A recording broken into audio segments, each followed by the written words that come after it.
Nigga Unc live on a house phone, bro. This shit crazy. He's a, stop Nigga playing. the Vonage phone. Stop playing my man's, bro.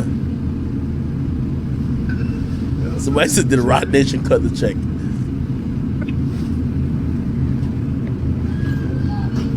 Oh shit, he out of me.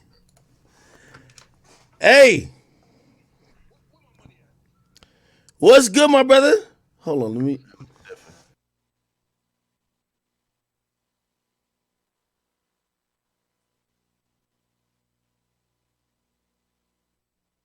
Jody on his page too.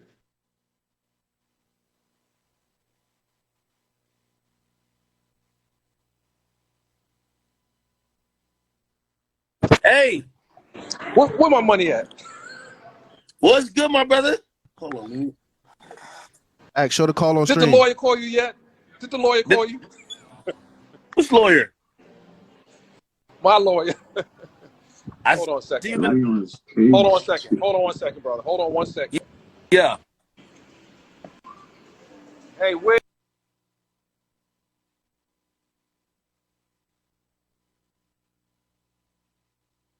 is the that's you, right? That's mine?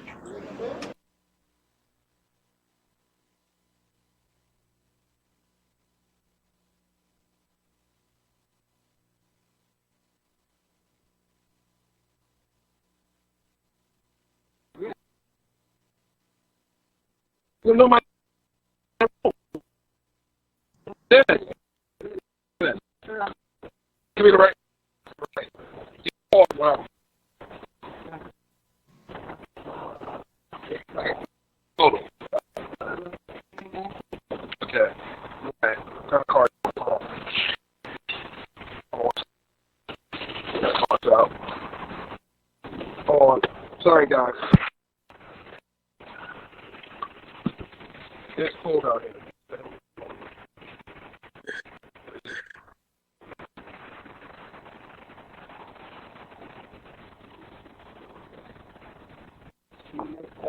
Hold on 1 second, man. Hold on.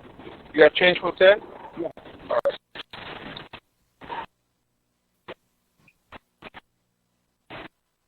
Like you know, This nigga on a Hello Moto. okay, thank you.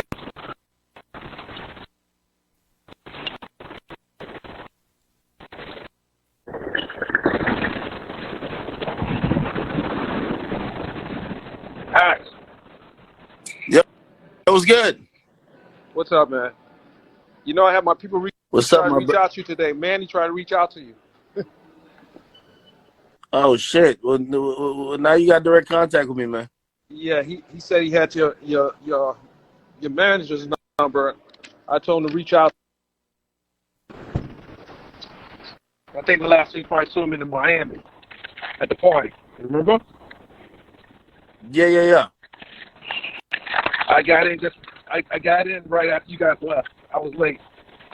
Okay. But the team was on deck. Anyway, so let's talk about the case, man. Yeah. I was just watching your live just now, and it's interesting. I was actually shocked by what you were saying because I just got off. I was talking to Milagros, and she felt, a little bit differently in how, Meg's testimony was perceived. Obviously, we weren't there. You were there. And Right, she was there and I was there. Correct. yeah, so we're trying to figure out.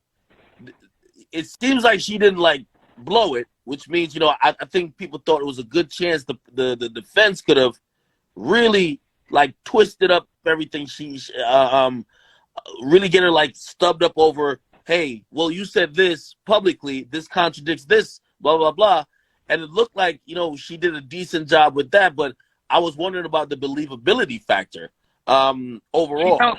She held up on direct and she held up on cross. There were some areas where it was questionable, but there weren't the areas where it didn't mean that she did not get shot by Tory. And when asked several times who shot her, she said it was him. She said it wasn't Kelsey. And that's important to understand. This is someone that was a friend of ours for 13 years. A friend for 13 years. She hadn't spoke to in over 2 years. When asked when's the last time she spoke to Kelsey, she said it was in 2020. And I was looking for, maybe I spoke to her 6 months ago. So if this was a coordinated effort, what would be the reason? Do you think that she received a bag to switch the blame from Tory to Kelsey? Do you think that's even plausible? That's a good point. So I think now that we're at trial, right? I personally don't believe we'll really find out the complete truth of what happened throughout the night. I'm only looking at how things are playing in the court of law and what if is that enough to convict him, right? So I'm looking at, for example, her testimony, and while of course, number one, I definitely believe she got injured, right? But could she? I saw the pictures. Could she definitively say it was Tory? Because could she definitively say it was Tory who shot her? She didn't see when the bullets get fired.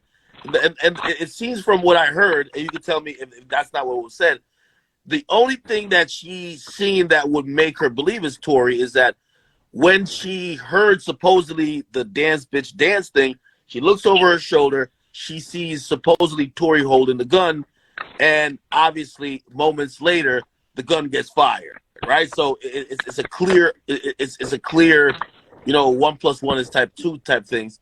But I don't know if that's just open and shut. If especially once the defense start arguing, well, if Tory did shoot you, he would have to be in the position where Kelsey was at. Both gunpowder residues on both of them. I think there might be some doubt. So I'm only going off what I would feel right now as a member of the jury. And you know who we didn't hear from? Let me tell you who we didn't hear from. We didn't hear from a gunpowder expert. What you heard was an opening statement by the defense and the prosecution. Witness to give testimony on gunpowder residue. That wasn't. No one testified to that yet. You heard what the opening, and if the opening doesn't support the evidence as it plays out, then that's just opening, and openings are not evidence. So we need to hear from experts that can explain why gunpowder was on. Don't do that again. I'm sorry, the door hit me. Why gunpowder was on multiple people. But there was also DNA, or 4 types of DNA on the gun. Don't know what the DNA was. you brought up a very interesting point. I never thought about it like this. But maybe perhaps it does hurt Tory that the bodyguard isn't testifying. Of course it does, because he's an employee. And it's only 2 reasons why he couldn't testify. One, he doesn't want to ruin his relationship with Tory. And 2, if he testifies, he got another job. He got another job. Or he doesn't want to. He just want to be involved. But again, we don't know if he's going to be called. Have they made mention of maybe unsuccessfully trying to bring him into court? I know they had announced certain people were going to testify, but he's clearly absent from, any of those announcements. Have they discussed at all, hey, we've been trying to get a hold of this guy, we've been trying to bring him in, or whatever the case? That didn't happen yet. And he could be on the defense's witness list. He could be on the defense's witness list. He may come in and say, hey, Tory didn't do it. Is he going to come in and say Tory didn't do it? Will the driver come in and say Tory didn't do it? And what value will that hold with the jury? I kind of felt like if he did come in and say it would be 2-2 in a sense of eyewitnesses. 2 eyewitnesses say one thing, 2 eyewitnesses say the other thing. Obviously, one's the victim, one's the alleged shooter. So clearly, their opinions about what happened are going to be just, diametrically opposed. If he doesn't come in to testify, the prosecution is going to capitalize off of that. They're going to capitalize off of that. The only other person who can attest to what happened is not around. Why is that? Who did he work for? Who was his fiduciary towards? It would be towards his employer. Has has anybody started to make that case yet? Because that's the point. That is definitely a great point. We're not there yet. We're not at that point yet. We are not at that point. The defense the prosecution hasn't rested their case, and it's up to the defense to call that person. It's not the prosecution who has to call that person. And I think if the prosecution, will they call him as a hostile witness? No, they're going to let the defense. That's your driver. Why is your driver not here? That's going to be a big question. The juror's going to say, why is your driver not testifying? Did he see something that he doesn't want to testify to? Mm-hmm. Hey, but here's something else. If you heard the gunshots on the ring camera, why didn't you hear Dan's bitch on the ring camera? Well, okay, that's a great question. Do you hear any arguing before or after? Like I heard they played the ring camera, but they played the shots. Do you hear any maybe loud shouting? Nothing. We haven't heard nothing. I don't know why we didn't hear any argument, because that would have still been picked up as well. If they picked up the gunshot, we'll pick up sound from argument. We didn't hear that yet. And again, we don't know what the defense's full defense is. We don't know what it is. How do you think it's going to play when the witness Sean Kelly comes on the stand, which I'm thinking is going to happen, and he says, well, Meg and Kelsey I saw two women fighting. Well, if he comes in and says, that's going to be a problem. I'll tell you why it's going to be a problem, because she said that they weren't fighting. Do you think that Kelsey's going to say tomorrow maybe something different from that? I don't know. We have to see. We have to see what she's going to testify to, because it's going to be a rigorous cross-examination, and it's going to be, it's going to be interesting and direct. One thing that confused me about, I know Meg gave the court an availability, hey, I'm only available on these days or whatever. Was she only limited to today? Because for the life of me, I can't, granted, it was almost a full day of her being on the stand, but I still think there was many more things the defense should have gotten into. I mean, you don't want to, you don't want to, what you don't want to do as a defense attorney is appear to the jury that you're badgering a victim. Okay. And it got to a point where, towards the completion of the cross-examination, the defense attorney alluded to Megan possibly using this situation to elevate her career, and Megan quit and said, "No, why would she have to? Why would she have to use this to elevate her career?" And it's a good point, but I thought he was going into a dangerous area, because now this jury's looking at this male attorney cross-examining this victim. Megan has already said in court that men run the industry, and she basically has been attacked by men in the industry. So he almost went into a dangerous area there, but he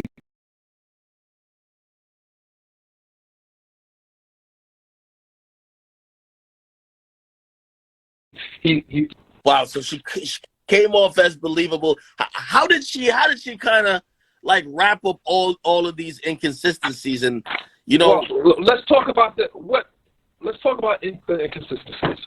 Which one in particular? Let's go from point to point. Which inconsistencies do you think that she made based on what you heard? Oh, so well, I'm judging a lot of inconsistencies that happened in the media, right? And also initially when reported. At first, she said She said, I didn't tell them I got shot because I was in fear that the cops might do something to us. But I'm also thinking, what is her reasoning for getting back in the car with someone who just allegedly shot you? Was it by force? Like, if you're, how could you be more scared of the cops than the guy who literally just shot at you and you're in a car with him? Hold on 1 second. Someone said connect back to password. Am I breaking up, guys? Yeah, you're breaking up a little bit. Oh, it's Act breaking up. Hold on a second. We're okay. So what was your question? Go ahead.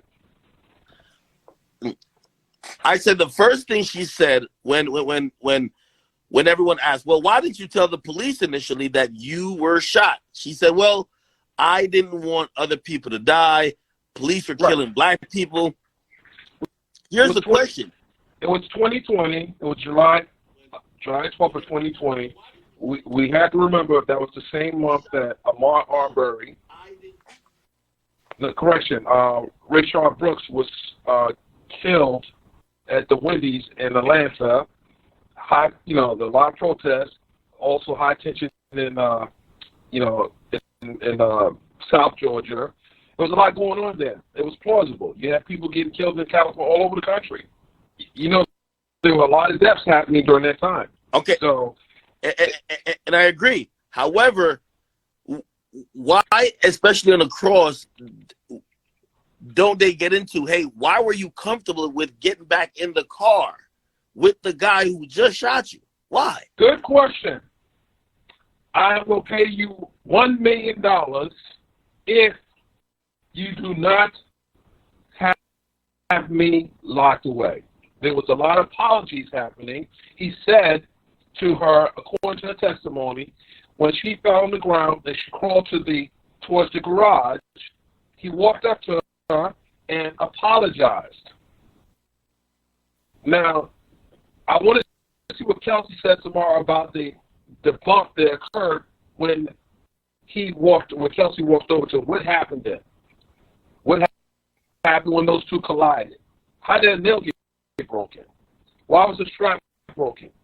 Who did that to her? There was a pendant. Apparently, the pictures of Kelsey from that night was shown.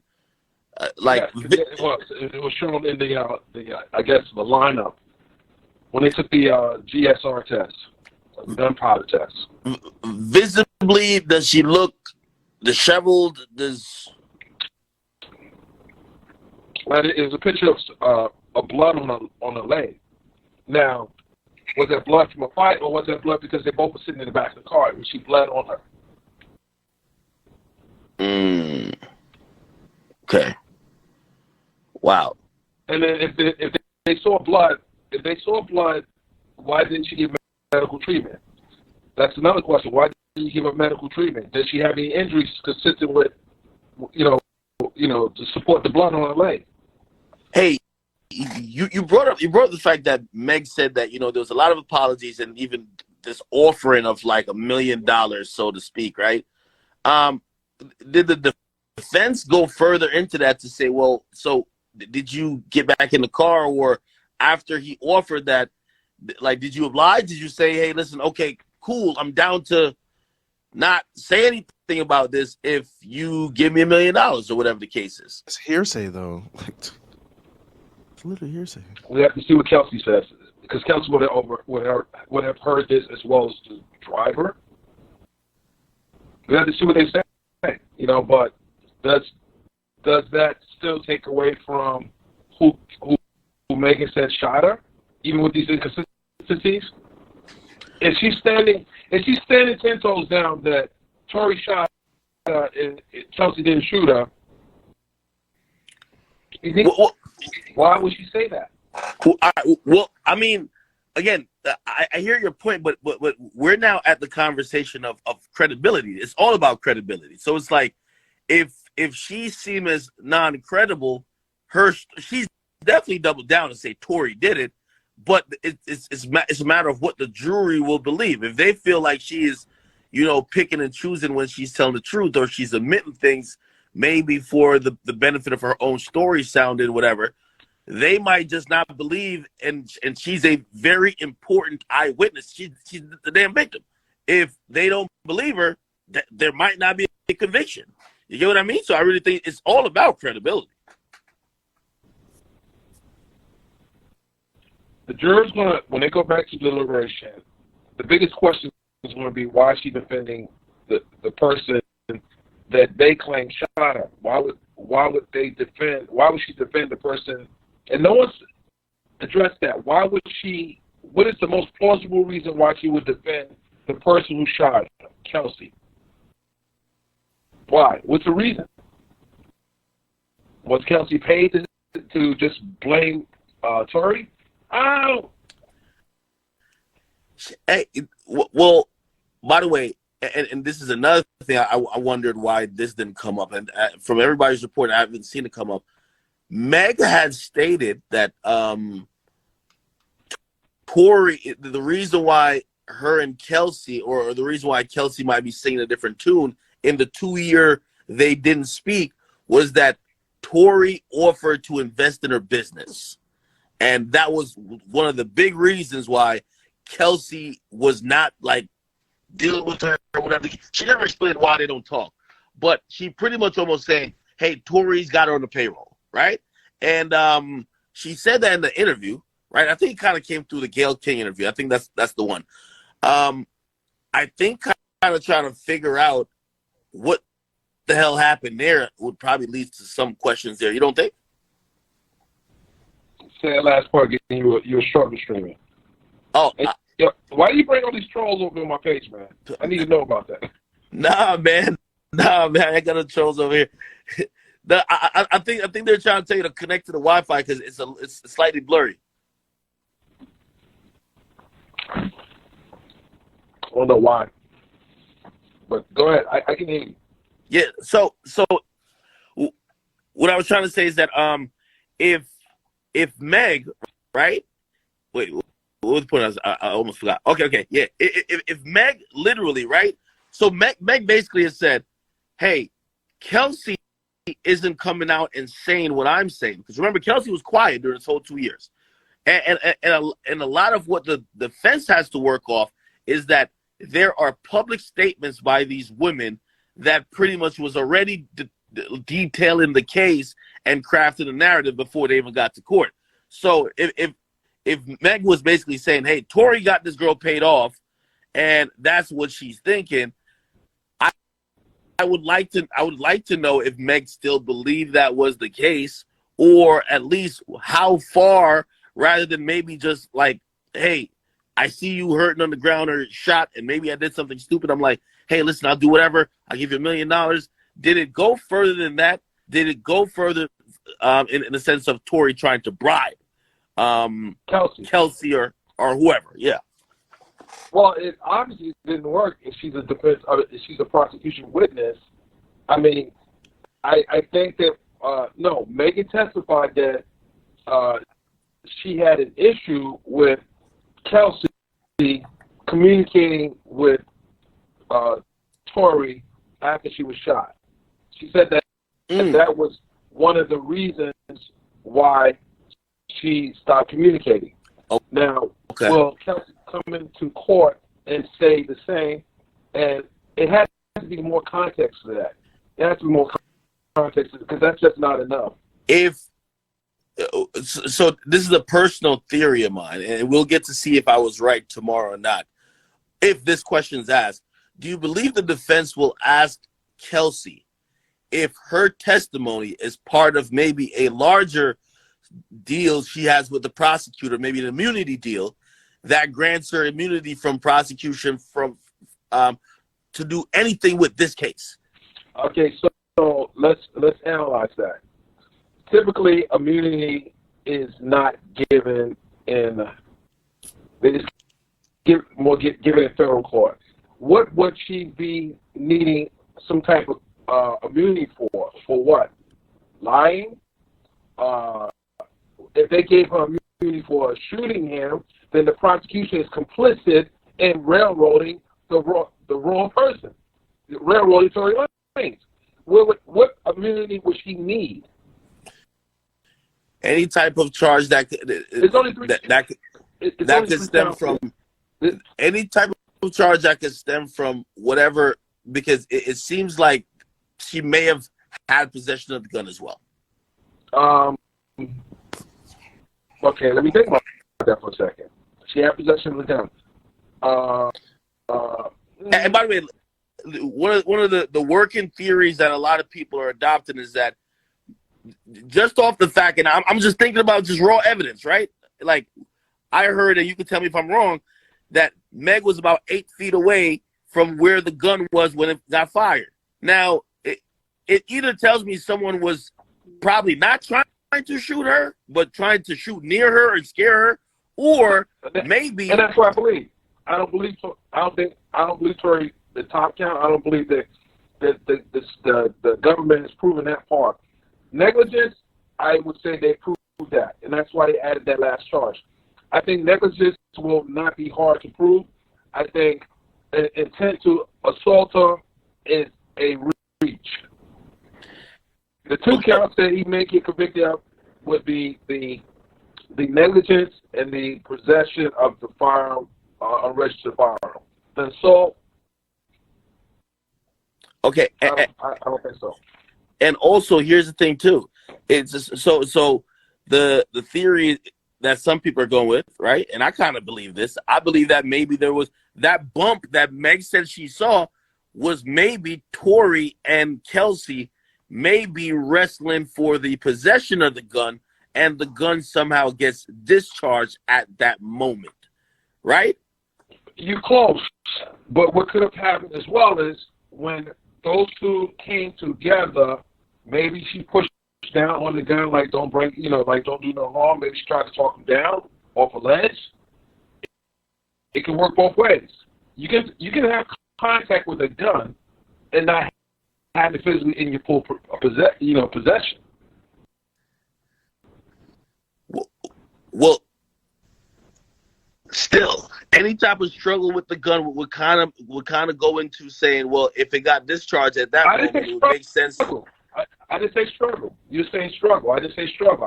I mean, you can put your hand on the gun and push it down, and put it away, put the gun away. If she felt that she needed to intercede and step in between, she didn't know why he was approaching her, because he was approaching to check out because he fell on the floor. Suppose it's the other way around. I guess that's what I'm trying to say. Imagine if it was Kelsey after whatever heated argument. Which, by the way, like I thought the defense could have definitely focused on the fact and actually tried to give some context to the jurors about the state of mind all these individuals are in, which is intoxication. Right.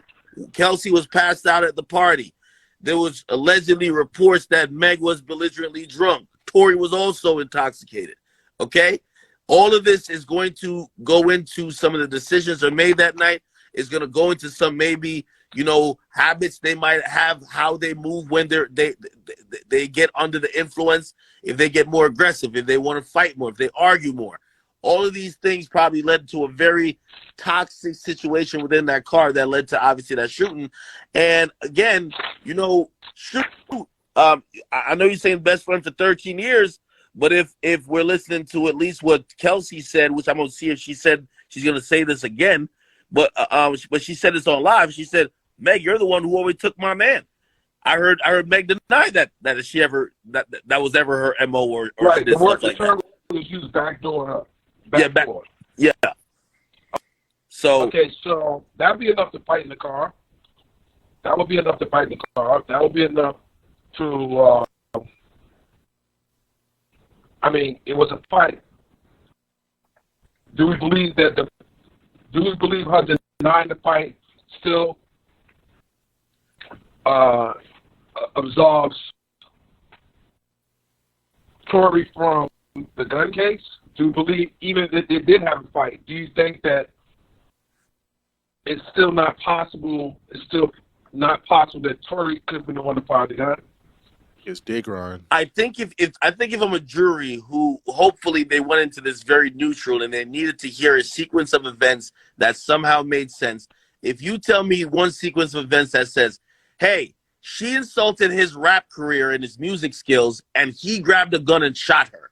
That sounds to me like the escalation of reactions to what, even if they're drunk, seems a lot more drastic than, hey, y'all at a party.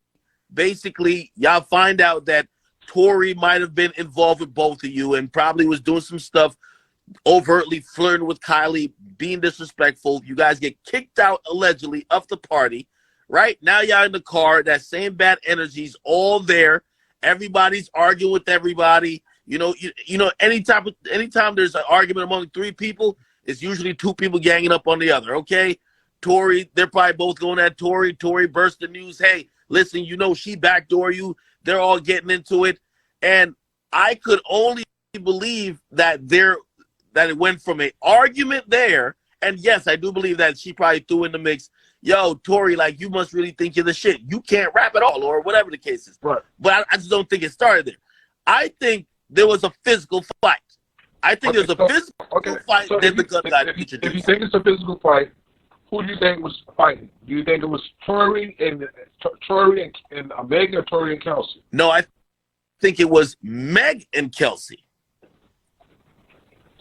Okay, so why would Tory bring out a pistol? Well, the theory that I'm going with right now says that Kelsey brought the pistol out and Tory was trying to stop her from shooting her friend because she's drunk at the end of the day. Okay, explain to me, why did Kelsey go to the hospital and not Tory to check on Megan? Well, Tory couldn't because he went to the jail. Yeah, they took Tory in custody, right? They took Tory in custody. You don't know what he's saying. And yeah, I mean, the following text that got sent, whether it was to the it got sent to the bodyguard of Meg. Yeah, if I was involved in some shit, I'm not gonna say I pulled out a gun. I'm gonna blame it on Tory. Yo, Tory did some shit. At the end of the day, who they gonna believe? Her best friend or Tory? I'm just throwing in an alternate theory, or even just saying some of the evidence that's there could match that theory, because the fight was telling me, how did she lose? Like, what type of bump did Meg see that nails are on the ground, pendants are on the ground? Come on now. That seems more than a bump. It looked like there was something going on. Well, even with your theory, if they can convince one juror that your theory is accurate, they don't have a conviction. Oh, well, and you're right. So since you're there, I want you to like poke holes in it. Like, like what do you see as evidence that will say, nah, that theory won't hold any water?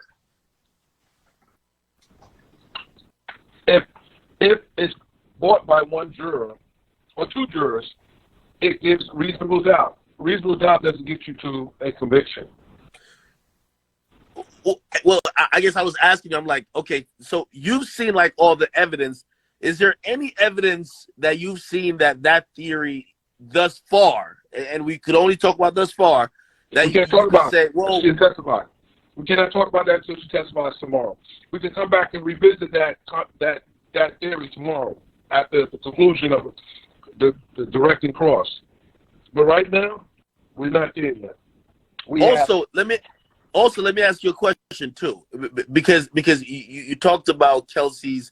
We talked about the immunity deal, right? A possible immunity deal. What deal? There's no deal there. They would have to disclose that. That would be something that would have to be disclosed before the trial even started, in pre-trial. That's not even the conversation. There's no immunity deal. Okay. So all right. Oh, let's throw that out the window, right? Throw it out the window. If I am Kelsey and I see the defense's strategy is that they're saying that they're blaming the crime or the commission of the crime on a third party, and I happen to be said third party. And there is some evidence. For example, there was gunshot residue found on me. Why would she not invoke the Fifth Amendment? Well, you only invoke the Fifth Amendment self-incrimination if you are in any type of legal jeopardy. She's not. Wait, how do we know that? Though? Imagine. No, hold on. So I think which not a mini deal, but what you're saying is she in any legal jeopardy? Well, that would be known up front. And I would guess that Kelsey will have her own attorney tomorrow. If she comes in with her own attorney, then there's a reason for that. Back in November when she showed up and it got postponed, she showed up with an attorney. So I'm expecting it's going to be the same again. Okay, so that's interesting. I did not know that. So why would she show up with an attorney? Is she in legal jeopardy? So maybe she invokes the Fifth Amendment. I don't think that the prosecution is putting her on the stand if they don't know what she's going to say, though. And that's why I feel like there is some type of promise to her. Hey, we don't want you. We're not going to prosecute you. If in your testimony you say, hey, I took the gun out of Tory's hands and I had possession of it, and I did it to stop him from doing whatever, you won't get charged with possessing a weapon either. She would. Let me say this: if it's a defense's contention that she shot the gun, Rock Nation got to pay for this nigga Wi-Fi. Now, you have one side saying that she shot the gun, so now it makes sense for her to have an attorney there. So she might be in legal jeopardy if she says the wrong thing. So yes, I agree with you. The attorney might be sitting at the defense table or at a third table, making sure his or her client is not saying the wrong thing to put themselves in legal jeopardy. But she's coming in as a prosecution witness. So to your question, she might be in legal jeopardy, depending on what she says. I'm wondering if at any point during her testimony will she invoke the Fifth Amendment at all. I personally think not, because I do think this is a big.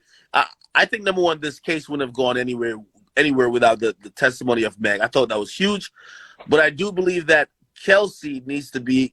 She's probably going to have to be the shining star for them. Also, if there was a potential of her invoking her Fifth Amendment, that's not going to look well in front of a juror. If she says, her attorney says, Your Honor, at this point, my client wishes to invoke the Fifth Amendment, then guess what? That shifts the conversation. Now, why is this person invoking the Fifth Amendment regarding her testimony? Did she do? Then the jury's going to look at that a little differently. If she invokes a Fifth Amendment, then she's going to be looked at like someone who possibly could have fired the pistol, and she does that. Yeah. She'll look very guilty. If she invoked anything other than the truth, she's going to look guilty. They're going to DSI. And I guess we're gonna get to see tomorrow, but man, I feel like this has been one for the ages already, man. Like, and guess what? You played a role in this. So we'll talk about that at the conclusion of the trial. Who, me? Not I. I didn't play. I played 0. They mentioned my name in a lot of pre-trial motions. I do know that. Right. So you played a role in this, and we just have to delve into how much of a role you played, Mr. Akademiks. That's a For whatever reason, the prosecutor, which, by the way, I think the prosecutor's doing some sloppy work. I'm going to tell you one thing. They mentioned my name, and they did a late motion and basically said, hey, listen, we're worried that because they had made an order that basically it was to protect the discovery. And then I guess I put something up, and they were like, "Yo, he's still getting stuff." And I knew that the DA or the prosecutor was like super just sloppy with it, because what I put up was a police report, and you could get the police report if you knew like the file number to go to the clerk and ask for at the station. You know what I mean? So I was like, I have a question for you. Why haven't you shown up at this trial? I got shit to do. Huh? And also I hear it's musical chairs. Like once they see me in court, they gonna know what it is. And would you show up with your attorney? Would I show up with an attorney? Yes. If I got to show up with an attorney, I would show up. If I'm not legally, see, hey, you do actually bring up a good point. But listen, I am not liable for any criminal charges in this trial. Whether they want to say that how I've acted is how any media or journalistic institution should act, that is up for conversation. But I've definitely not broken any laws. And actually, me being a private citizen, the only person who could have really disobeyed any orders of the court was actually Tory Lanez, not Livingston Island, aka DJ Akademiks. So, I mean, number one, tampering with evidence or intimidating witnesses are crimes. I've done neither. Okay, all right, that's it. That's his Done neither. declaration. He just made a declaration. I just had to get you on record. No, I've done neither. Like, first of all, I couldn't tamper with evidence when I have no access to the evidence. As I said, sloppy work by the DA. The DA is talking about publicly, you could pull a police report from anything. You see an accident down the street, I do it all you the can time. pull a police report from it.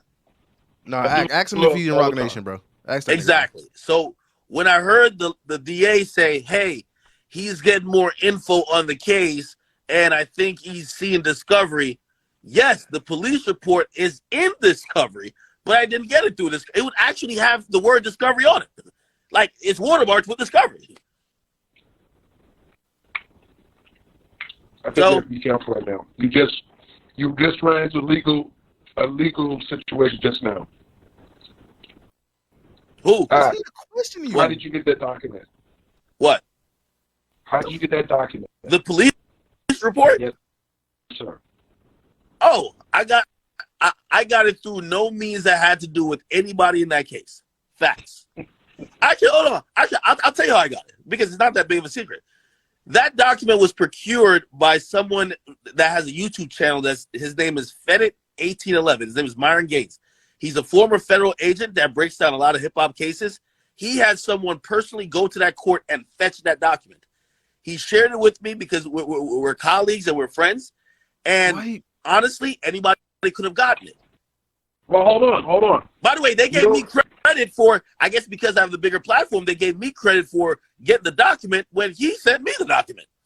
So this is what I know about criminal cases that are being prosecuted. The police report is typically not released fully. Some parts, a lot of it is redacted. Bro, so who the fuck is he to ask you that, bro? I can tell you right now, I got it. I'm going to tell you. I'll tell you right now. You don't gotta tell that nigga shit, bro. He's supposed to be a lawyer. Rock Nation definitely paying this nigga, bro. I'll tell you right now. Okay, here we go.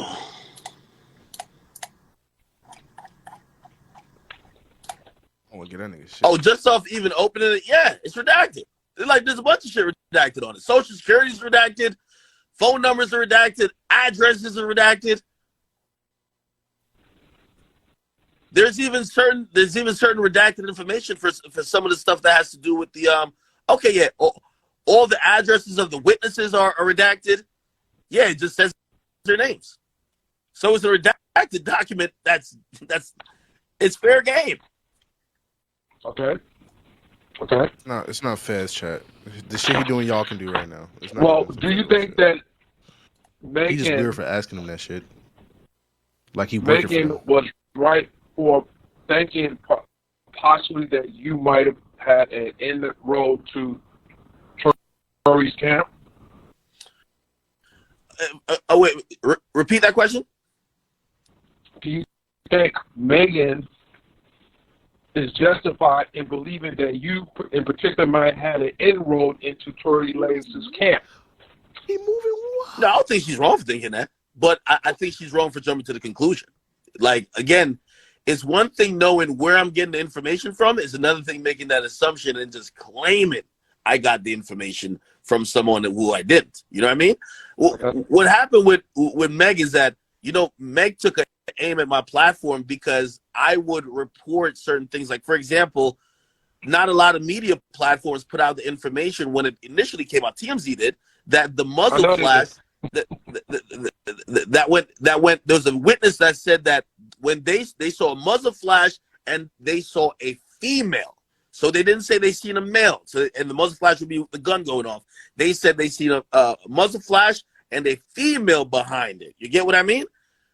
That's important information. I put that out, make sure I lose their mind. You know why? Because, again, and you could watch this too. We're editorializing at this point, but if you listen to what Meg is saying, and if you match the timeline with any time her story changes, she even blatantly said, if you weren't doing these things that were affecting the media, I wouldn't have told on you. So Meg has been very keen about whatever information that came out till she basically just admitted, I'm only saying you shot me, brother, because you're making me look bad in the media. Well, no, what she said was, the only reason why I come forward as to who shot me, him shooting me, is because he's been doing a proactive approach to the case. He's got in front of it, where she was just trying to let this thing die down and then resolve it privately, but that didn't work that way. Wait, but how could you resolve it privately? And they mentioned it today when she was trying to say, yeah, I wasn't trying to, in hip hop, they hate snitches. She already talked to the cops. So she didn't say it publicly. She did that 4 days afterwards. She did that on the 16th. On the 16th, she started communicating with the detective and telling him. And it took a month later for her to name Tory. And by the way, there was still no charges. I really think if she doesn't name, if they don't think she, or if they don't feel they're confident that she's taking the stand, and again, this is an opinion I'm asking you for. If she is telling them, hey, no way, no how, I'm getting on that stand to testify against Tory, so you could charge him, but I'm not getting on that stand. I think that's not the case. They needed her to do what she did today. They did. So, but she had going back to what I'm saying, she had to be a cooperating victim witness, even for this case to move forward to be indicted. You gotta get to the indictment part. They couldn't indict Tory if she wasn't a cooperating witness. What the fuck, bro? Act. She would have to make the admission that make a declaration that he shot her. I agree, and that's why I come back to say the same point. Meg's obsession with what she believes the media is saying about the incident and what she believes it's actually Tory. Like, she flat out just accused me of saying, hey, listen, Tory's just paying you to put out bad stuff against me. Not the case. You get what I mean? And yes. Guys, how's my? I just turned off the. I just fixed the Wi-Fi. How's it now? I'll see if it gets better. Hold on. Chat, you guys let me know if it gets better. Yeah. Again, Meg's just been very focused on social media and how the news about the details around the case were being reported. And she really just summed up to say, hey, a bunch of you guys are being paid by Tory. I thought it was fair and even reporting. I reported at one point, Meg said the only word she heard was dance, bitch, dance. Cool. Everybody loved it. Yo, that sounds ridiculous. Okay, whatever. Then I report, well, there's another witness. He's saying he looked out the window and he said he seen a muzzle flash and a woman behind it. She didn't like that. So you help frame the narrative.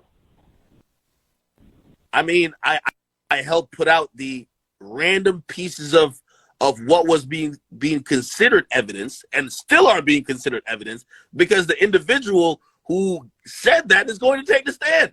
So again, all it tells me is that I was doing the right thing. Nigga mad at you for being a journalist.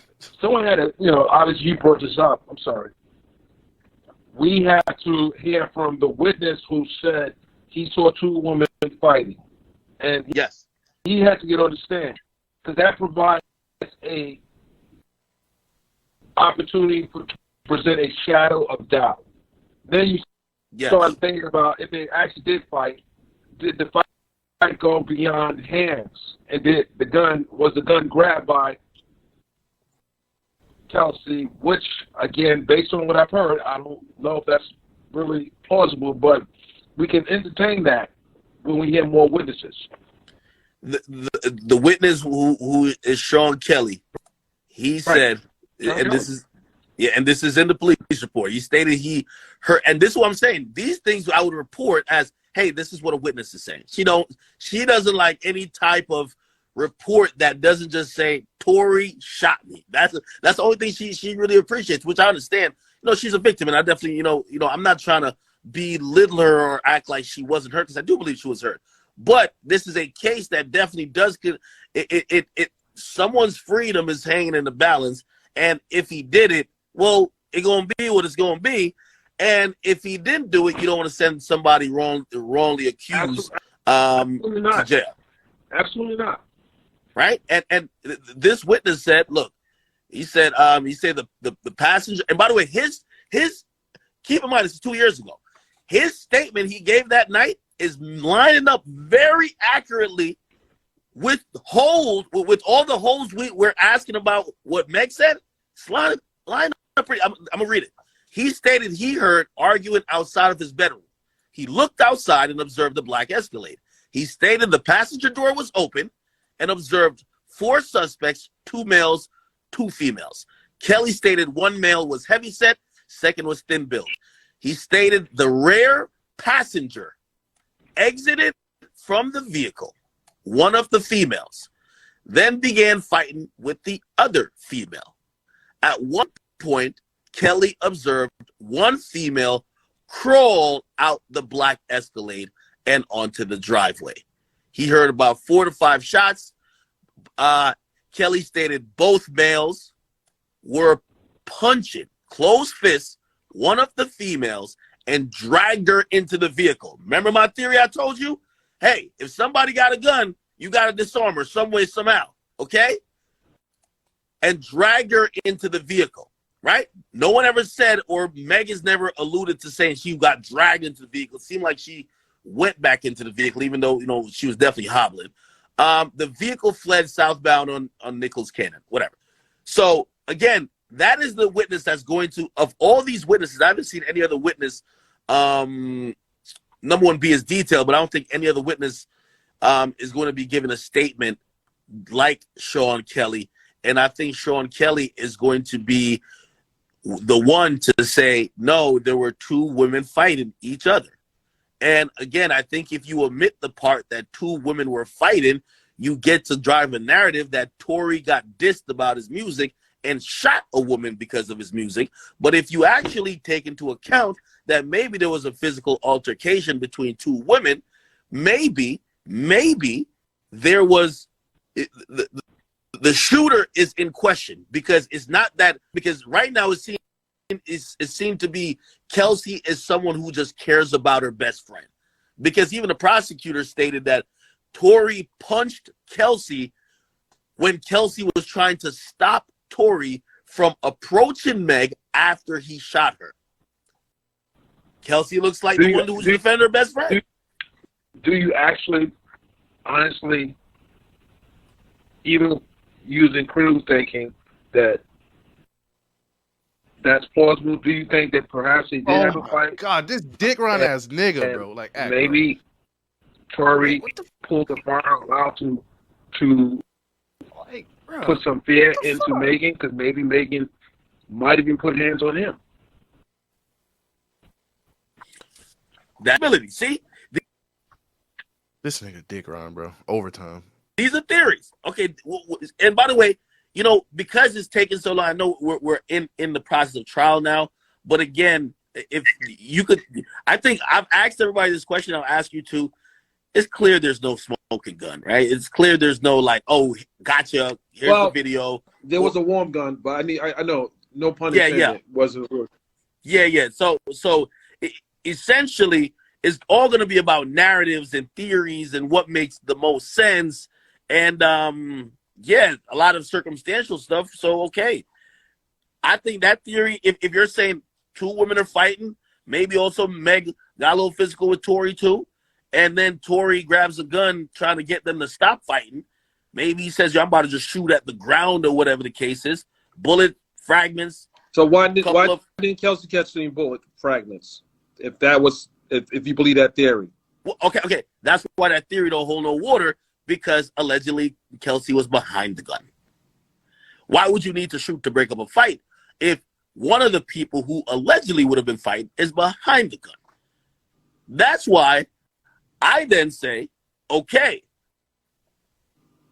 it seems like perhaps there was a struggle for the gun, because otherwise, why are you shooting at the ground? I don't know about the struggle part. If it was a struggle for the gun, What is he talking about, bro? I don't know if that was, well, you know, I can't, I don't know. I don't know if Kelsey saw him pull the gun out and try to intercede and say, hey, no, don't do it, and touch the gun. You don't know, that's reasonable. Let me ask you a question. And by the way, we're obviously going to get, if you're going to say you don't know, the next person is going to be Kelsey, who's going to probably be responsible for trying to answer it. Where was the gun prior to Tory pulling it?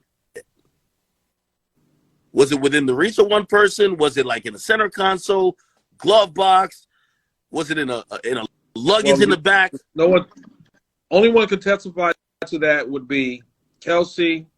If she saw the gun, did anyone know that there was a gun? Who knew there was a gun in the car? Because when the police arrived, there was a gun on the floorboard. They picked the gun up from the floorboard and put it in the passenger seat. Now, who would know that other than the owner of that gun? Would it be the driver? Or would it be because remember, this car belongs to the driver or Tory.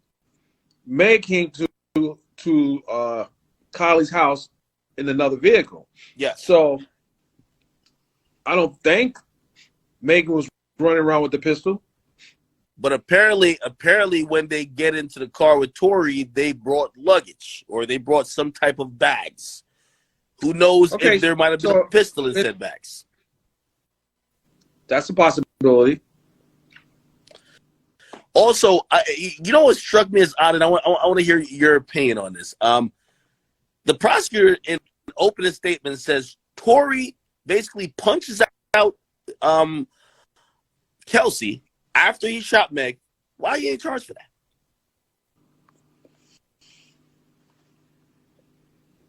That's a good question. Why didn't you charge him if they believe that? Why didn't you charge him with an aggravated? Since they amended the charges during jury selection, why didn't you charge him with assault? That's a good point. Why didn't they charge? If they believe that, why didn't they charge him with that as well? And would Kelsey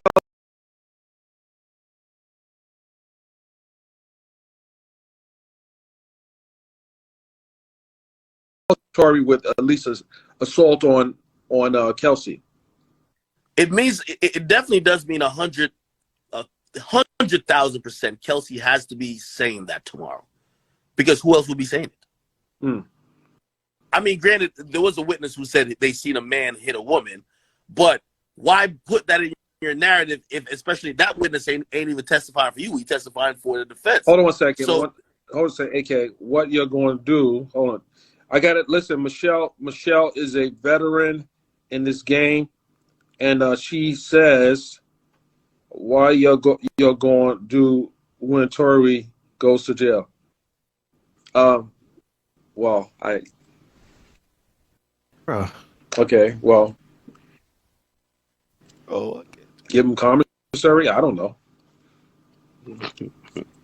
why he did Well, that? hey, You knew she. Yo. again, Yo, bro. I don't want to score this like a heavyweight fight. I'm just thinking it seems a little bit sloppy on the part of the prosecutors. You lead with this narrative that doesn't make sense. Tory gets. They start. I hear the. You can tell me if I'm wrong. Because Wait, hold on. Why you people call me Uncle Tom Byron? Don't do that. Don't do that, player. I'm from the Bronx. Rock Nigga, Nation we Do that. fan. focus on the The South comments, Bronx. nigga. We want to Uncle know how Tom much in my Rock blood. Nation paid you. Don't do that. All right, go ahead. I'm sorry. Just entertain your comment. So again, I think the narrative the prosecutor try to push is just to any rational human being trying to use some critical thinking skills here. You don't get dissed about your music and get shot. Like if somebody dissed me about my broadcasting skills or whatever the case is, or someone dissed you about your journalistic abilities, it's just not an appropriate reaction, even under the influence, to just say, you know what, I'm shooting you. Okay, now I would believe using a weapon is an escalation tactic once you already got at least physical, right? Maybe things have been building. And I just don't think the prosecutor has even given an attempt to try to show a ongoing, quarrel or argument that was building from the party, escalating to the point someone says, I'm grabbing this gun. And the reason why is because it wouldn't follow the narrative they're trying to have paint. Okay, so here's something else, and I'm listening to you. Megan knew Kelsey for 13 years.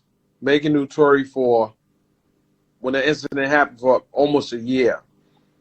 Clearly, her allegiance would be to Kelsey, someone that is a close friend of hers.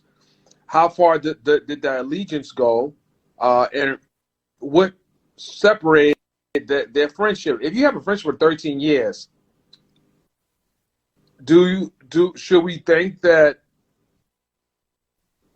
Megan's smashing her boyfriends would separate their friendship if they get down like that?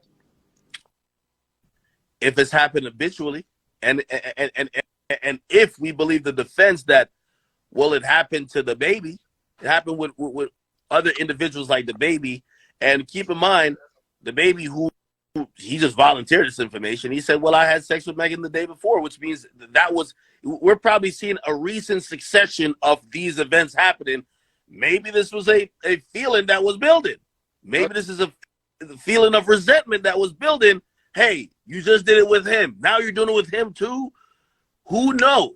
Again, remember, Megan's also paying this young lady. She's paying her. She's on a payroll. She's on a payroll.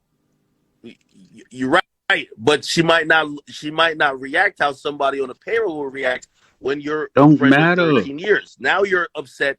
You're gonna argue. And again, I'm not saying that means you fight. I'm not saying that all of a sudden you just start fighting, but it's probably like, I'm pretty sure they didn't sweep it under the rug like, oh no, that was cool that you did it. You know what I mean? Whatever the case is.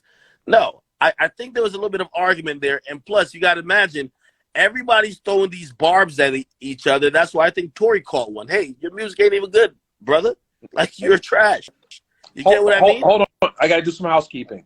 Badge. We're gonna end the stream real soon. If you're not supporting the stream, you buy your badges. Or we cutting this off? I don't care. Nigga, we not buying no badges, Just bro. support my Rock man. Nation paying you enough. Follow the page. And make sure you turn on your notifications, because I'm going to be giving you gavel to gavel reporting from inside the courtroom.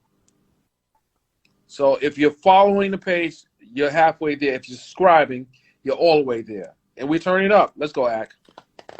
Yeah. So again, I'm thinking it gets real personal in that car. Real personal. Everybody's kind of going at each other, and I do believe it gets physical in that car.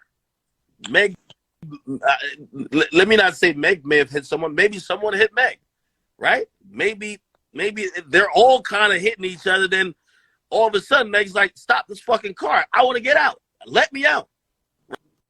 right? Right. Keep in mind, apparently she had gotten out before, and then they convinced her to get back in, and then the second time when she gets out, that's when the shots get fired. So this clearly was not a easy go and ride where they're just arguing. I could imagine if you feel that uncomfortable that you want to get out. And by the way, here's another thing that Meg said, which I think that's why she didn't want to say too much. She said in the Gayle King interview, I never got physical with no one. I never did anything. Said that. She said that. She said that. So now she kind of got away with saying, well, the reason why I lied about having sex with them or being intimate with them was whatever. But now this is another thing. Well, you said you also didn't put hands on anyone. Did you? She kind of skated through that. So if they start chiseling, remember this is direct examination, cross-examination. The defense has not put on their case in chief yet. So the more they chisel away at her credibility, the more the jury is more likely to not convict him on all the counts. They're just not going to allow him to get convicted on 3 counts while she's lying. Yeah. I don't see that happening. Yeah. Do you think that last charge, the discharge of a firearm, do you think that's probably the DA's office kind of like saying to themselves, hey, this is a high profile case. We need a win. They need some win here. It happens all the time. It happens all the time. It happens all the time. But it has to be based on some evidence. Some evidence. They just can't just throw charges on you. But I had a defense attorney, Keisha El Shabazz, on the other day, and she did say that this is typical, and they can add, and it's a felony charge. It's not a lesser charge. I mean, it is a lesser charge, but it's a felony still, which is punishable by state time. And also would mess up his, immigration status. Wouldn't that be more incentive for him to fight this? Do you think that played a factor in him taking the position that maybe we got to blame someone else for this? I can't get sent back to Canada, be banned from America. Deportation is a motivating factor to do strange things. True. Hey, do you believe that? Let's say we believe what Meg said, that Tory is pleading with them once he sees, the cops turn the lights on. And he said, I'm a felon. Hey, listen, I can't go. Do you think maybe we now find out he's not a felon? But maybe he might have been capping. He might be capping. Yeah. Right. Maybe he's capping because, that's easier to explain at that moment rather than saying, hey, if this shit, if I get caught for this shit, I might get deported. Which, he's been in situations before where he's got charges before and clearly he's beaten them or whatever, but he knows that his immigration status is always up for grabs. It's more motivation, to influence others. But when let me ask you a question. No, I'm not going to ask a question. I'm going to make a statement. With that in mind, why fire a gun? Because firing the gun in that part of the city is going to bring some heat to you. So I don't know. Is Kelsey a shooter? And then, hey, hold on. Let me make another point. The gun was olive green. He came to court in a light green suit. I don't think that was missed by too many people. What the fuck is that? What is he talking about, Boone? None of my guns are green. What are you talking about, bro? Niggas make different color guns every day. Wrong, suit choice for the day. It was kind of ironic, and it wasn't missed upon many of us in the media pool. Wow. Somebody. Hey, by the way, thinking about other charges, since they did add that one charge, right? I'm wondering how close or how much they looked into trying to possibly give them like a kidnapping charge. You just shot one woman, allegedly. You assaulted the other, and you basically tell them both to get back in the car. Also, it's being said that you basically drag one of them back to the car. It's like it could be a kidnapping charge. Well, unlawful imprisonment, which is a lesser to kidnapping. Yeah. Because kidnapping would bring your intent was to take someone from one place to another place against their will. Unlawful imprisonment is to stop someone from moving freely. I don't know if that statute is, I don't know what they call it in California, but it's typically across, different parts of the country. I don't think that they were leaving anyway. They were going home. She was close to her house. She was close to where they were staying. So I don't think that. But Meg keeps saying she was in fear. So like, if I'm the police, listening to the story, you're in fear. Now you get shot and you get back in the car. I got to start asking you the questions of, hey, did he tell you better get back in the car? Did he threaten you with the gun to get back in the car? Well, did he drag you into the car? Did he lift you up? The fact that 5 shots were fired from a gun. If someone says get back in the car, which one are you going to do? You going to scream, help, or are you going to get back in the car? But that would be proof of unlawful imprisonment. No, not necessarily. I really wish the chat nigga just spam L's in his Instagram live comment. Because he had a bloody towel in the car.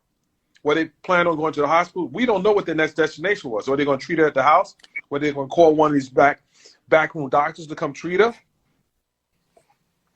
Thanks for that Cash App. That was one. Let's run the numbers up. Ack, what's your juice at, brother? Oh, you got to hit me up. You got to hit the Cash App too, Ack. You know you do. Nah. Yeah, hold up, brother. Nigga don't gotta pay you nothing. That nigga begging for money, yo. Saying that you're a man of your word. Bugging. You know you do. So I what? People nigga, you ain't my bitch. I want to see what you made of. No. Hey, me and you, we gonna talk. I show love, brother. All right. We'll see. I about to send that nigga 1,500. He fucked up. You know we shooting Dutch 2. You know that, right? He bugging. You know what? Did Manny tell you we're shooting Dutch 2 right now? I have no idea what you're talking about. Dutch, the movie, the one Gunner was in. Oh yeah. No. I know he didn't tell me. We're shooting it right now. Holy crap, man! Hey, I'm as I said, I would going back to like even that interaction, that got to be some type of. If you intimidate a witness after you shot him and tell him to get back in the car, that feels like a charge. I don't know. It's literally imprisonment.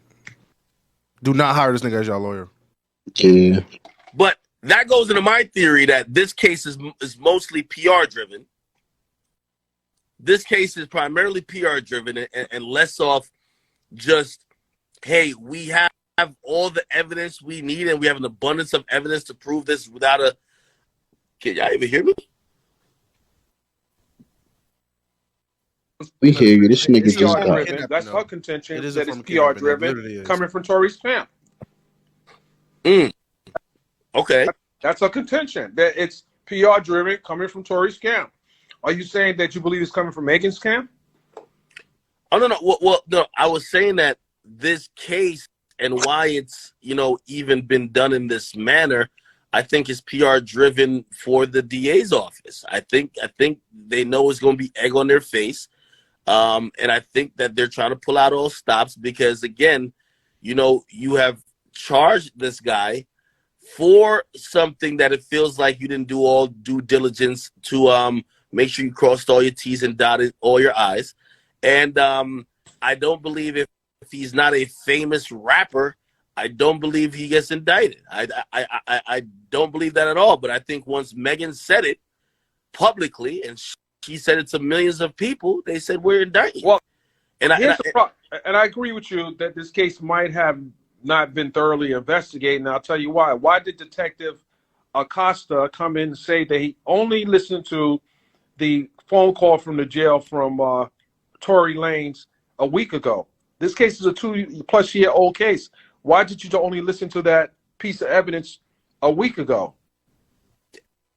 Are you reaching for straws? Are you looking under rocks now? 2.5 years later, there were multiple calls made from that PIN number that was assigned to him. Do they know what calls were made and to whom? And is the defense, well, the defense didn't ask that question on cross-examination, which I thought was interesting. You said there were multiple calls made from the prison phone. You honed it. I have a theory. I have a theory why that might be, and you tell me if this would make sense. Maybe the detective who was in charge of the case was the one who got dismissed, and then it now falls, even though it's already in the hands of the prosecutor, in gathering some of these things, it falls on whoever is the replacement detective, and he's now trying to come up with the things that the prosecutor is going to need to prosecute the case. Because I'm guessing there was a sidebar done about the detective that basically was dismissed from the force, and Tory's camp claimed it was because of similar allegations. But is he going to be called? Like, what's going on with him? Well, he's been mentioned. The defense is going to have him on their witness list. The defense is going to call him, and it's important that they call him, because just like I asked the question, why did it take almost 2.5 years for that piece of evidence to be discovered? What was happening? What steps did he take in investigating this entire case? Because 2.5 years later, you listening to his call. Like, I don't understand that. That should have been something that they would have checked once he got released, once he got assigned. But again, the LA PD has a bunch of cases, so I don't know. How, and this is obviously a question of opinion here. How focused and locked in or prepared, or I guess it's a readiness question, does the defense look compared to the prosecutor? Because I thought out the gate when I heard about the opening statements, I said the prosecutors, they're just chilling. The defense is coming to play ball. No matter how prepared you are, you don't know what the other side's evidence is going to do to your case.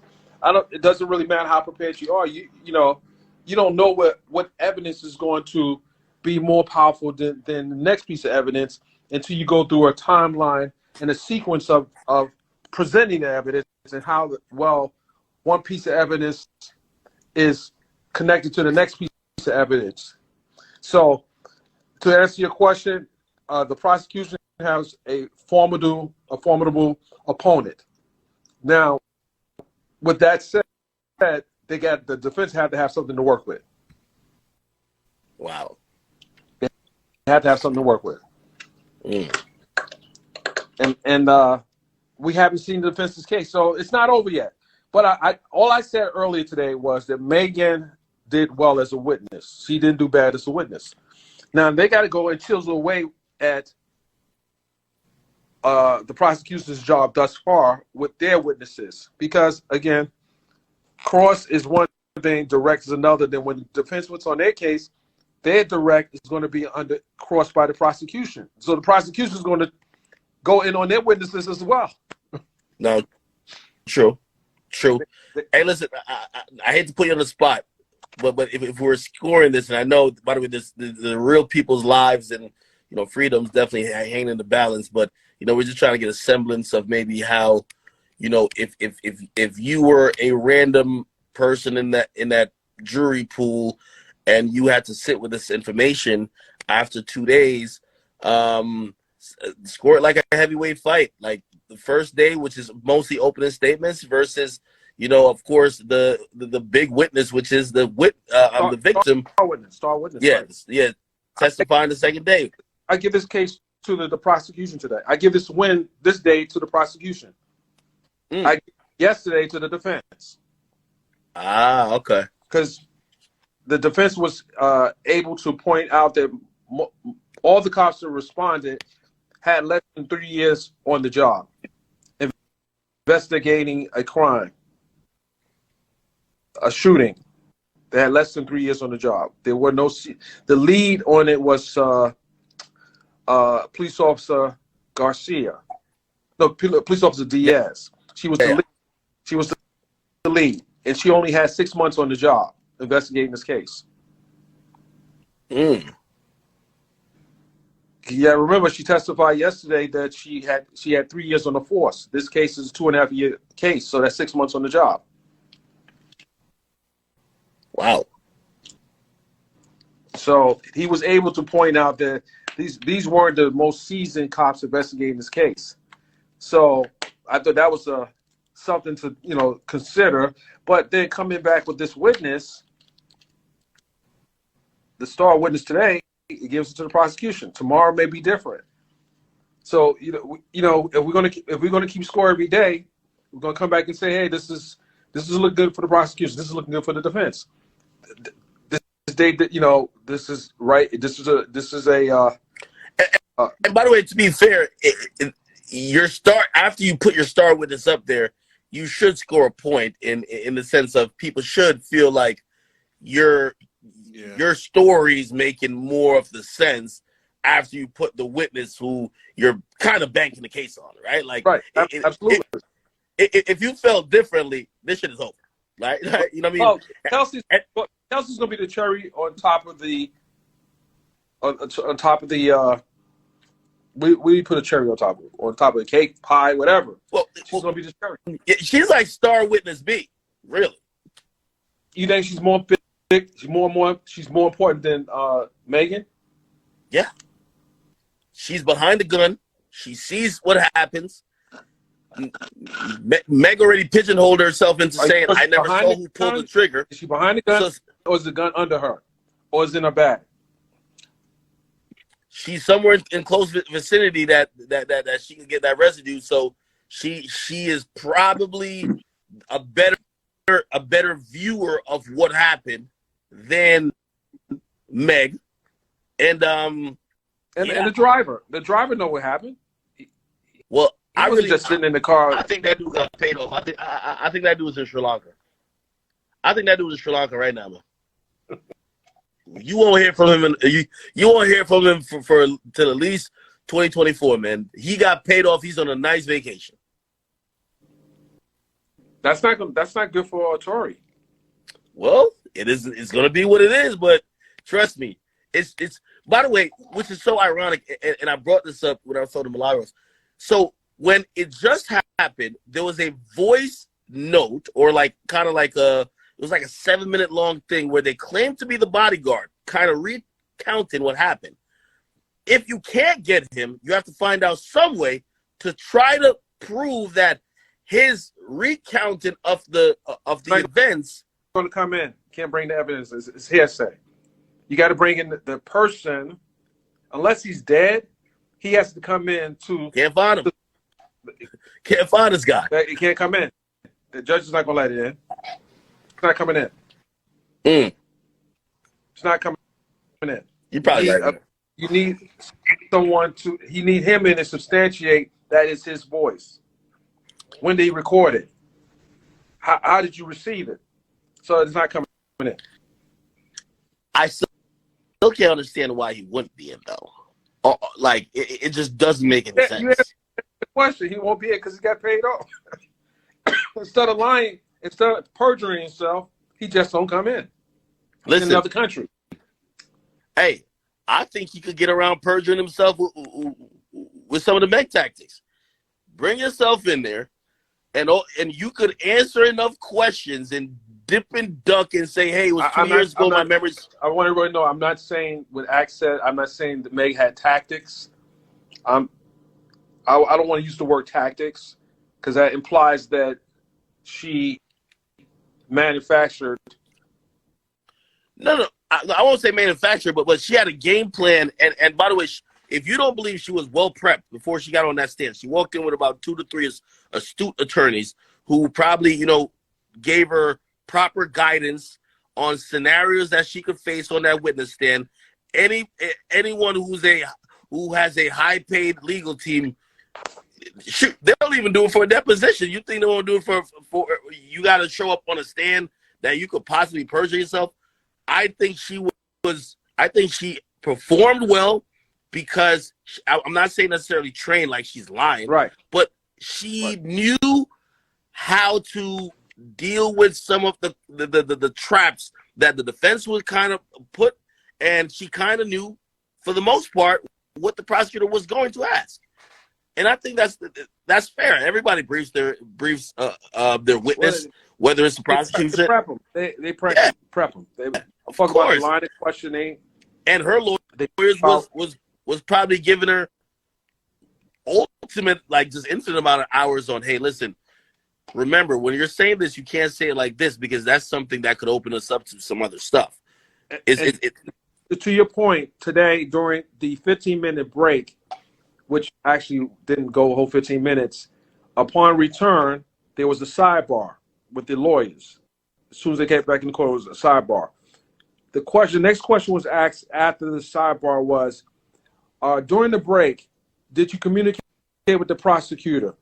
If so, what did they tell you how to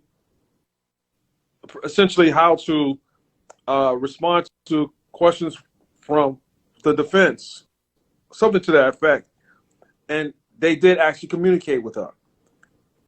And it's important to understand. Is that normal? That's a good point.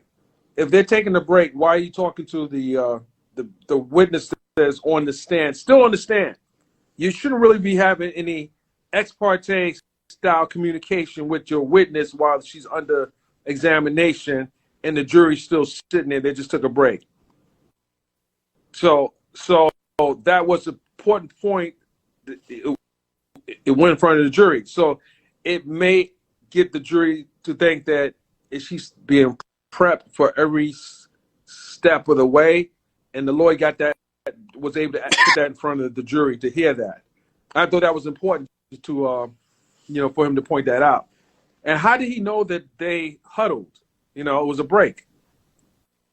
So I thought that was interesting. I don't know if many people picked up on that, but I thought that was important when he came back and questioned whether. I'm glad you explained it like this because everybody else explained it like she was talking to her own lawyers that she walked in with, and maybe they gave her some, like, hey, listen, you need to do this. I didn't know it was a prosecutor. That seems grossly. So I didn't know. Other people talked about that? I didn't know. Yeah, they talked about it. It was a prosecution.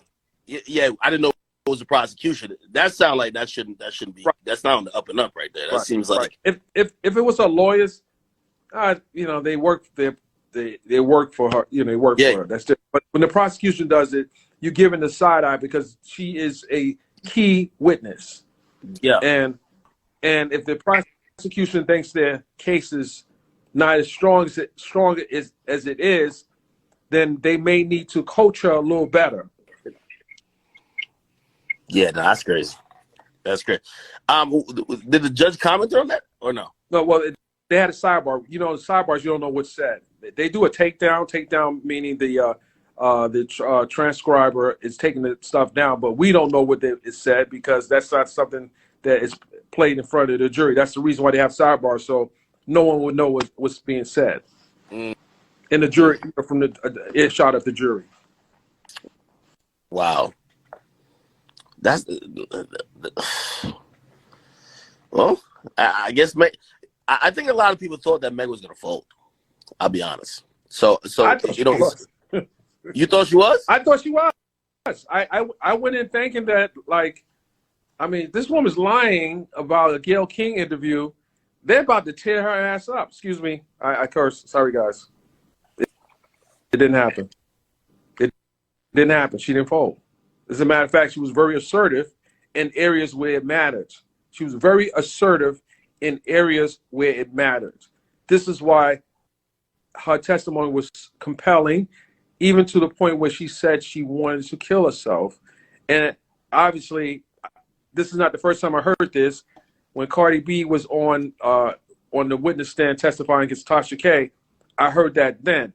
And the reaction was similar as far as the emotion. So it's plausible. The woman lost her mother. She's dealing with all this. She met him right after, not too long after her mother died.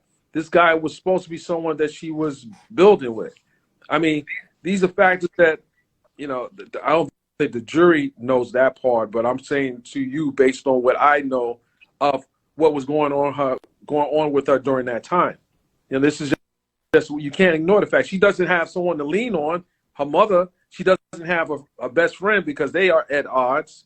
You know, and you know, industry friends are not the same as your real friends.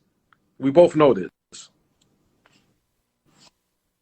Hey, one thing I got like that was kind of contextualized by like Milagros, and I want to see if you could you know, either corroborate or vouch for this. Apparently, when they played the recording of Tory apologizing, it seemed like in context he was maybe apologizing for maybe initiating situations or maybe revealing things that may have led to escalating the argument rather than saying, hey, oh, I'm sorry for shooting you. Now, I don't think it's ever, you know, directed, so you got to make a gut call on it. But they say in context, you would probably draw that conclusion rather than say he's apologizing for the shots fired. What I gleaned from that phone call was that, one, he's calling on a police phone with a pen that is tracked, that all calls were being recorded. He was in a guarded position as to what he was going to say on that call, and he's not going to say on the give, because he has the right to remain time, but he's also in a detention center, and they tell you on these calls that all calls are being recorded. He is that at the preview of putting a call out. So he could have simply been in a guarded position, not saying what he really wanted to say. He's not going to say, hey, I'm sorry for shooting you. Like, oh, no, we got the case right here. This is open shut.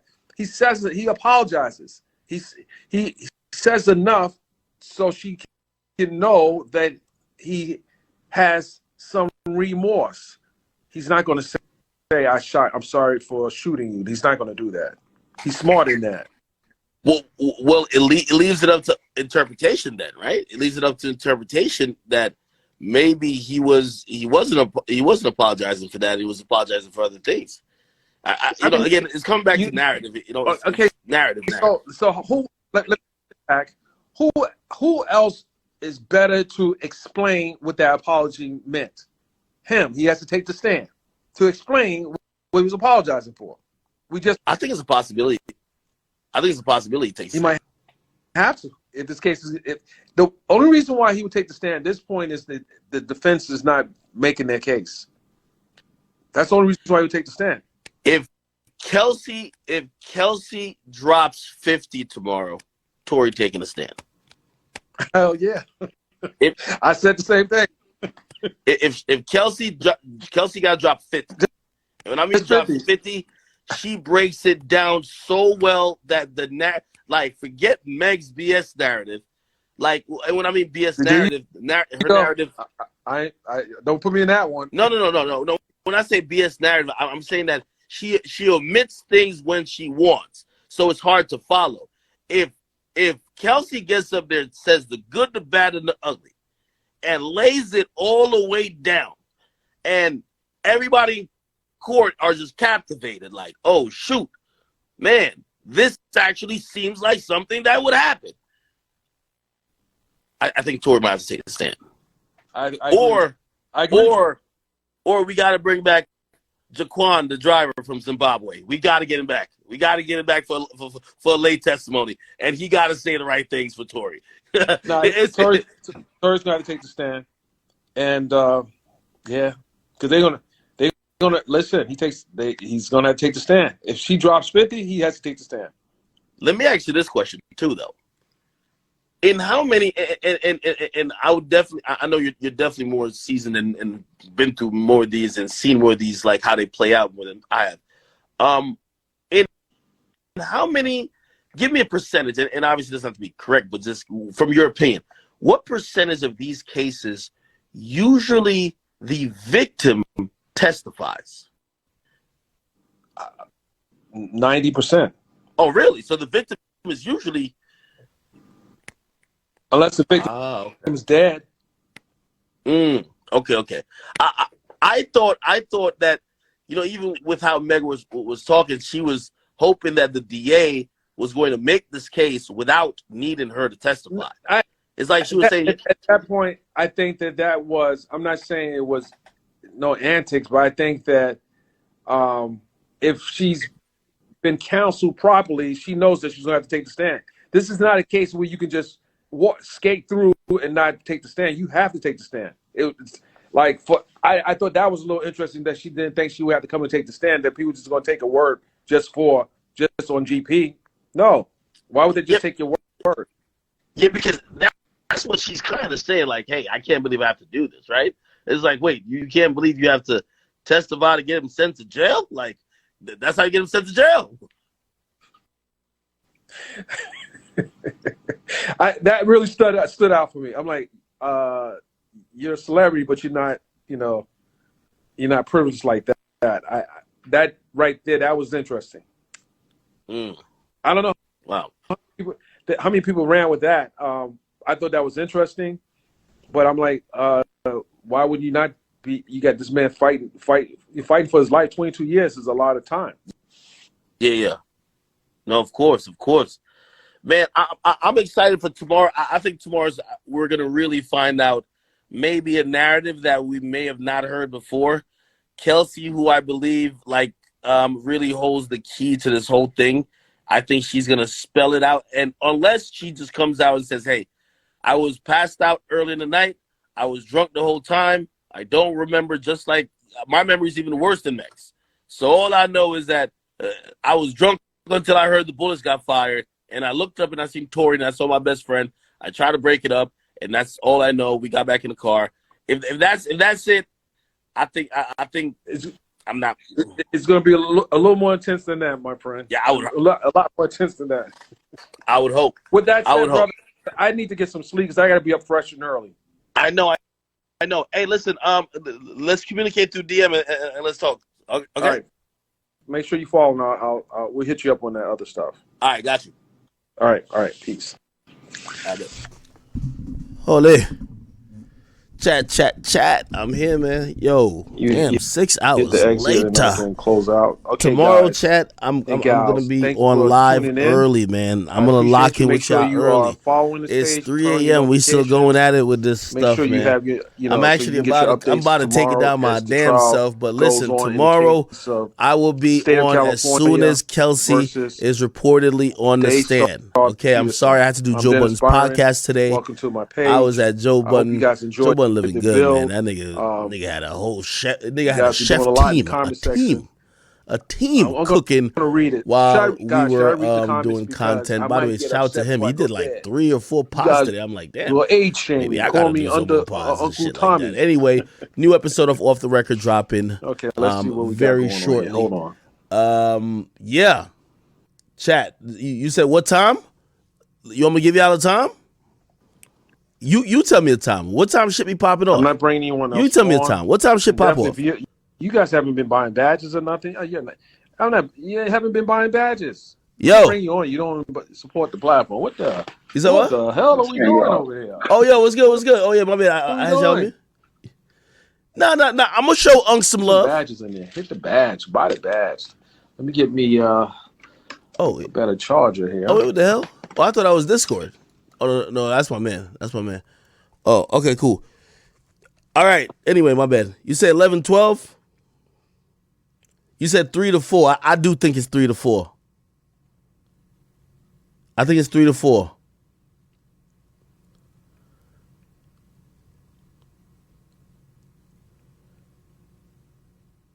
I heard that they were pushing to start the trial, start today at 10:45 Pacific time, which would be 1:45 Eastern time. So really, shit started at 2. So 2 Eastern. I'm in Eastern time.